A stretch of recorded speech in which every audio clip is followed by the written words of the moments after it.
আপনারা সকলে একটি ছবি দেখতে পাচ্ছেন। কি এটা? এটা আদতে চন্দ্রযান 5। সম্প্রতি কেন্দ্রীয় সরকার চাঁদের দক্ষিণ মেরুতে জলের অন্বেষণের জন্য, অর্থাৎ সেখানে জলের সন্ধানের উদ্দেশ্যে একজন ভারতীয়কে পাঠানোর লক্ষ্য স্থির করলেন।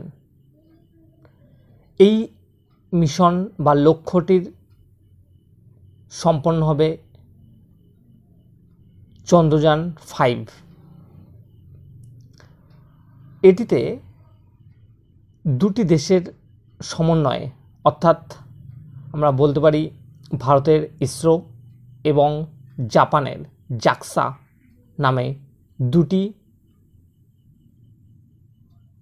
দেশ এই সহযোগিতামূলক প্রচেষ্টা একসাথে মিলিত হওয়ার জন্য 2040 সালের মধ্যে একজন ভারতীয়কে চাঁদে অবতরণ করানো একটা দীর্ঘমেয়াদী লক্ষ্যমাত্রা স্থির করলেন।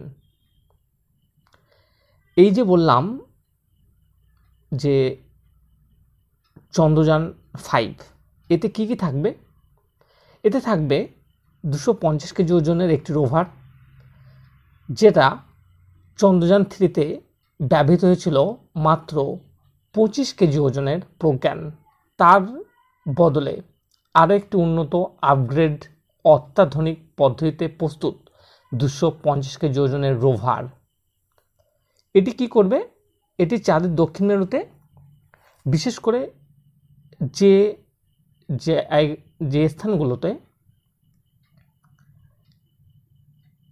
জলের সন্ধান পাওয়ার কোনো সম্ভাবনা আছে কিনা, অর্থাৎ কিংবা বরফের যদি কোনো সন্ধান পাওয়া যায় কিনা, যে ছায়াযুক্ত অঞ্চল, সেই ছায়াযুক্ত অঞ্চলগুলোকে আরও নিখুঁতভাবে পরীক্ষা করার জন্য এই লক্ষ্যমাত্রা স্থির করলেন।